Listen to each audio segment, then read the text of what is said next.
there is more harm than good in it. Only when you abandon it and we are careless about it, only then you can get the best of it.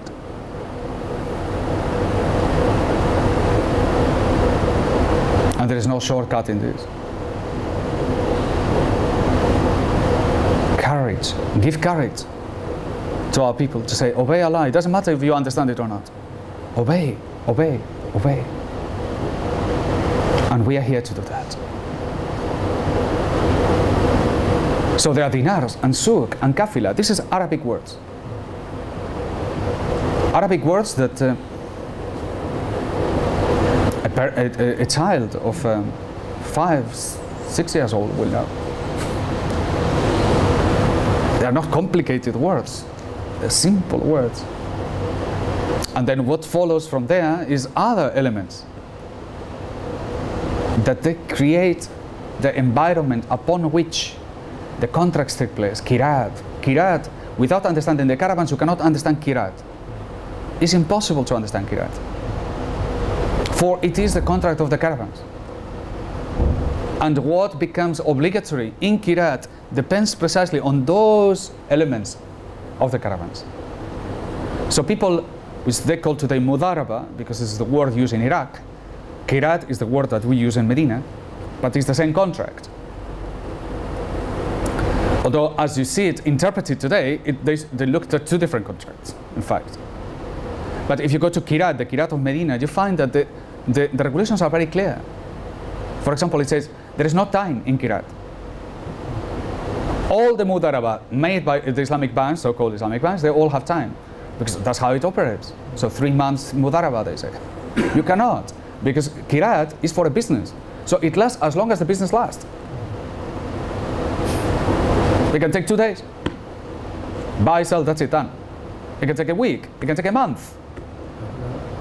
Half an hour? Even half an hour. That's how long it takes. There is no further. So there is no time in it other than the time of the business. They say that we know that there is no guarantees or collateral. There is no mudharabah they do there without collateral.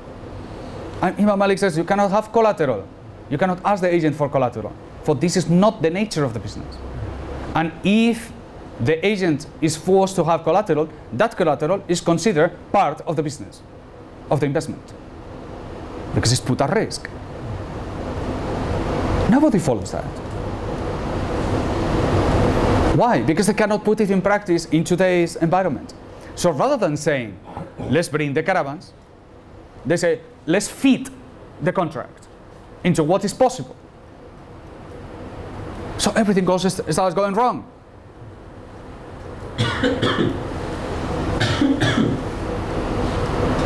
Then they fix the returns.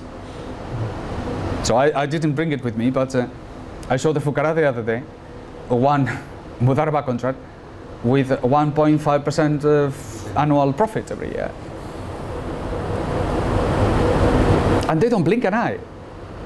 They just say, no, this is not profit, this is not interest, this is profit. End of the story. So the heart is confused, the brain doesn't work. So they cannot think. And that's very important. It is important, this matter of thinking, which we have covered again and again. Because if you don't know how to think, this is big trouble. If you cannot think the truth, you cannot think. That's why Heidegger said, science doesn't think. Because it cannot think the truth.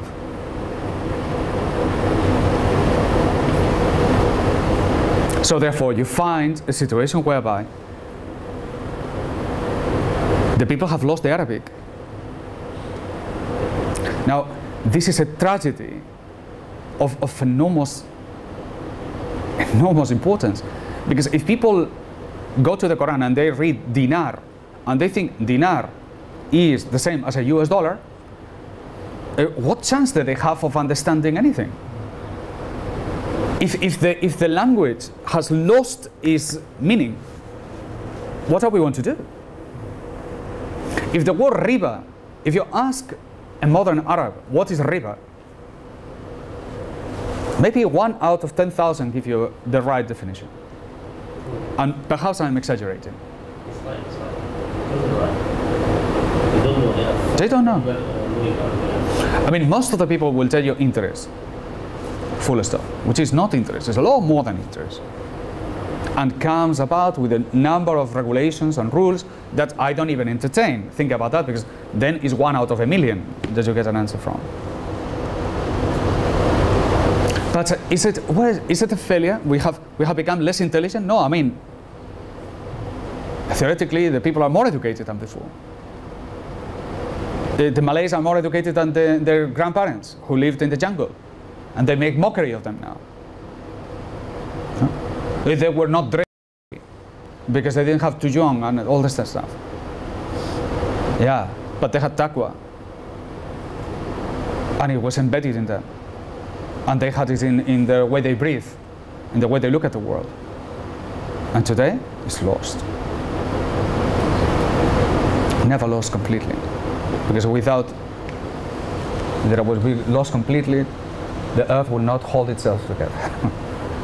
Of course, there is something, and there will be something. But we have to admit, a loss has taken place. So,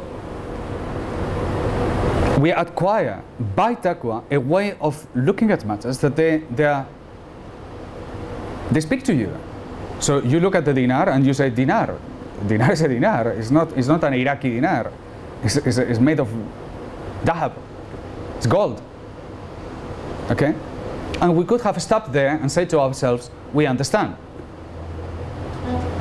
But we didn't. Because you cannot say, I am a teacher and I have the solution, but I don't want to give it to you. First of all, you have to learn other things. No, I mean, can you imagine a doctor that comes to you and he finds yourself ill, and he will say to you, no, but I'm not going to give you the medicine now. Why?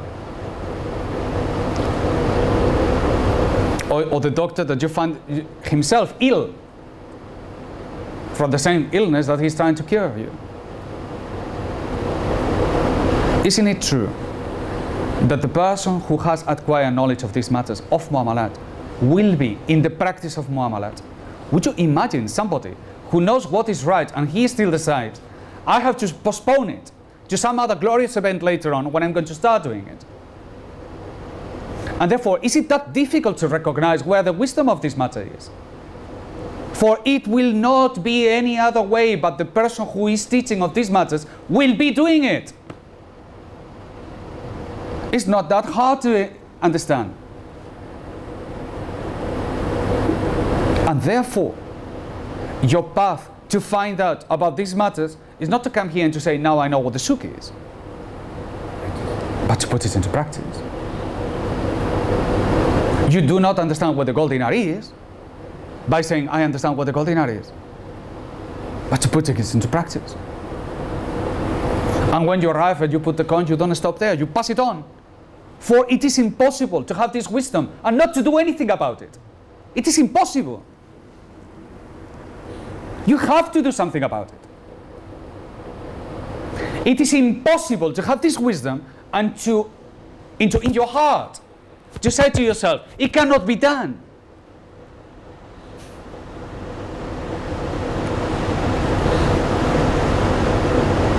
And there, where is the haqiqah comes in? Haqiqah and Sharia, you need both. For they can say, no, these people understand the Sharia better. No, no, that's not where we are headed.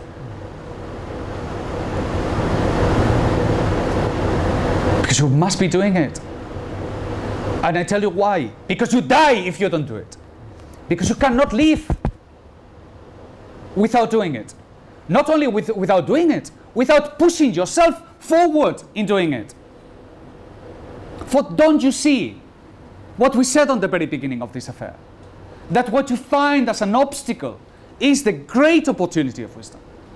That you follow Allah in what is possible for you, but particularly in the things that you find difficult. For if you want wisdom, this is where the wisdom is. So the people of this path will find, these are my treasures. When they find themselves in difficulty, they say, this is my time. This is my opportunity. And the people who have this wisdom will travel from Spain to here if they need to. Because they say, I want that.